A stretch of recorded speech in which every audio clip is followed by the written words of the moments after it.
Hi friend, आप सभी का स्वागत है मैं YouTube channel multi classes with Urvashi में। फ्रेंड्स, इस वीडियो में हम बात करेंगे पाठ योजना क्या है और इसे कैसे तैयार करें।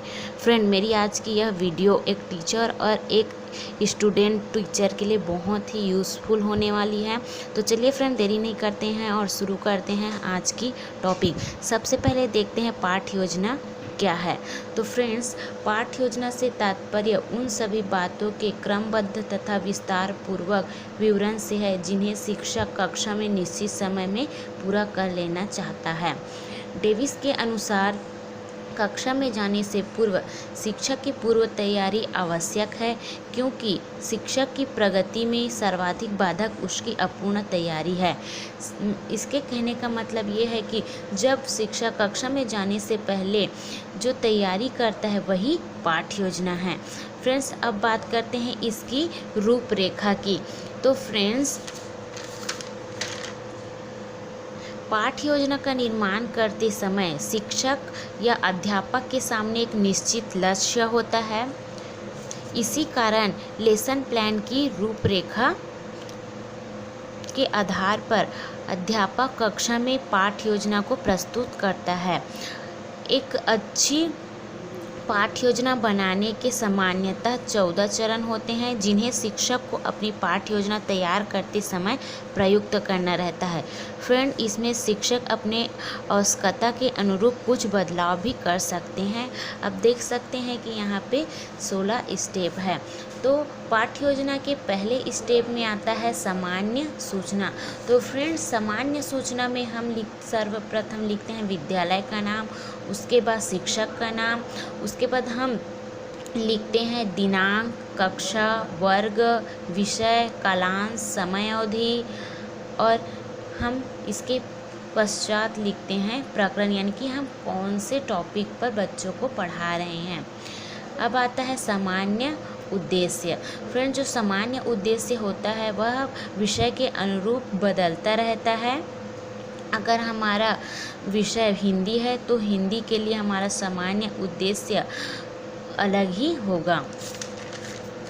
अब बारी है विशिष्ट उद्देश्य की। जो विशिष्ट उद्देश्य होता है वह सामान्य उद्देश्य के अनुसार ही होता है, लेकिन इसमें हम अपने टॉपिक का विवरण करते हैं, यानी कि ये जो हमारा विशिष्ट उद्देश्य होता है वो हमारे विशिष्ट उद्देश्य जो होता है वो हमारे टॉपिक पर निर्भर करता है। अब आती है शिक्षण सहायक सामग्री। तो इसमें हम लिखते हैं जो हम शिक्षण कार्य कर रहे हैं तो उस शिक्षण कार्य में जिन जिन सहायक सामग्री का उपयोग करते हैं, यानी कि जो भी एड्स का उपयोग करते हैं अपने शिक्षण कार्य में उसको लिखते हैं। जैसे कि चौक है, ब्लैक बोर्ड है, मॉडल है, डस्टर है, चार्ट है। इसके बाद आती है पूर्व ज्ञान। तो फ्रेंड्स, पूर्व ज्ञान में हम बच्चों को कुछ प्रश्न करते हैं और उस प्रश्न के माध्यम से उसके पूर्व ज्ञान का पता लगाते हैं। इसके बाद हम लिखते हैं प्रस्तावना। तो पाठ्य योजना में पूर्व ज्ञान के आधार पर शिक्षक प्रश्नों या चार्ट के द्वारा प्रश्न को प्रस्तुत करता है। तो प्रस्तावना का जो अंतिम प्रश्न होता है वह समस्यात्मक होता है और यहीं से हमारा पाठ शुरू होता है। फ्रेंड्स, अब बारी आती है उद्देश्य कथन की। तो इस चरण में हम पाठ को पढ़ाने के बाद छात्र में कौन कौन से उद्देश्य पूरे होंगे उनको लिखा जाता है। इसके बाद हम लिखते हैं शिक्षण विधि। हम जिस शिक्षण विधि का उपयोग करके बच्चों को पढ़ा रहे हैं उस शिक्षण विधि को हम इसमें लिखते हैं। उदाहरण के लिए जैसे कि व्याख्यान विधि है। हमारे रूपरेखा के अगले चरण में आता है प्रस्तुतिकरण। तो प्रस्तुतिकरण में होता ये है कि जो हम बच्चों को पढ़ा रहे हैं, है ना, तो उसको हम किस तरीके से प्रस्तुत कर रहे हैं। तो जो प्रस्तुतिकरण होता है वो अलग अलग स्तर के लिए अलग अलग होता है। तो यह प्राथमिक स्तर के लिए कक्षाओं के लिए जो शिक्षण बिंदु होती है वो प्रश्नोत्तर विधि पर आधारित होता है।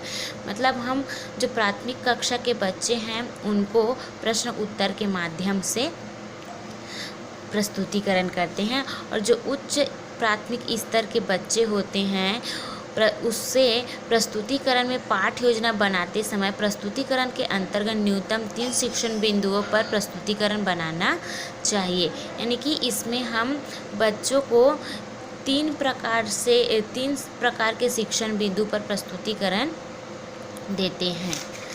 अब बारी आती है बोध या बोधात्मक प्रश्न की। तो बोध या बोधात्मक प्रश्न में हम उस पाठ से संबंधित कुछ प्रश्नों को बच्चों को पूछते हैं और उसको हम इसमें लिखते हैं। अब आता है श्याम पटकारियाँ। हम जो पाठ पढ़ाए हैं बच्चों को उससे संबंधित कुछ चीज़ हम अपने ब्लैक बोर्ड में लिखते हैं। हो सकता है वो किसी डायग्राम हो सकता है या फिर और कुछ, तो उसको हम श्याम पटकार्य में लिखते हैं। और इस श्याम पटकार्य को लिखने के लिए हम ब्लैक पेपर का उपयोग करते हैं, जिससे हमारा जो पाठ योजना है वो बहुत ही आकर्षक दिखाई देता है। अब बारी आती है हमारे कक्षा कार्य की। हम बच्चों को जो पाठ पढ़ाए हैं उससे संबंधित कुछ प्रश्न बच्चों को हल करने के लिए दे देते हैं। अगले स्टेप में आता है निरीक्षण कार्य। तो हम बच्चों को जो क्वेश्चन दिए हैं उसको हम कक्षा में घूम घूम कर निरीक्षण करते हैं कि कौन लिख रहा है और कौन नहीं लिख रहा है, मतलब किसको समझ में आ गया है और किसको नहीं। और इसी क्वेश्चंस को हम अपने लेसन प्लान में लिखते हैं। अब बारी आती है मूल्यांकन की।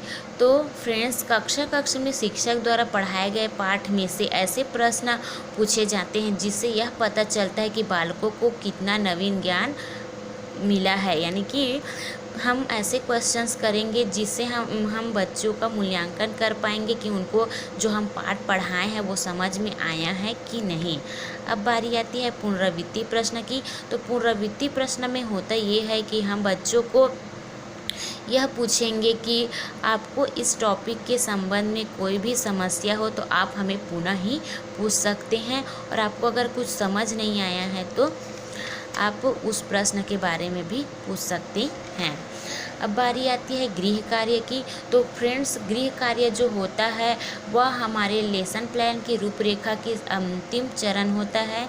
इसमें हम बच्चों को गृह कार्य देते हैं और उस गृह कार्य को हम अगले दिन शिक्षण से पूर्व जांचते हैं। यह जो गृह कार्य होता है वह हम जो पाठ पढ़ाए हैं उससे संबंधित होता है। फ्रेंड्स, इस प्रकार से हमारा जो पाठ योजना है वो पूरा होता है, और ये जो पाठ योजना होता है वो एक शिक्षक के शिक्षण कार्य में बेस का काम करता है। फ्रेंड्स, आज की इस वीडियो में आपको किसी भी प्रकार की डाउट हो तो प्लीज़ कमेंट करके बताएं, और मेरी यह वीडियो आपको पसंद आई हो तो प्लीज़ लाइक करें और मेरे इस चैनल को सब्सक्राइब करें।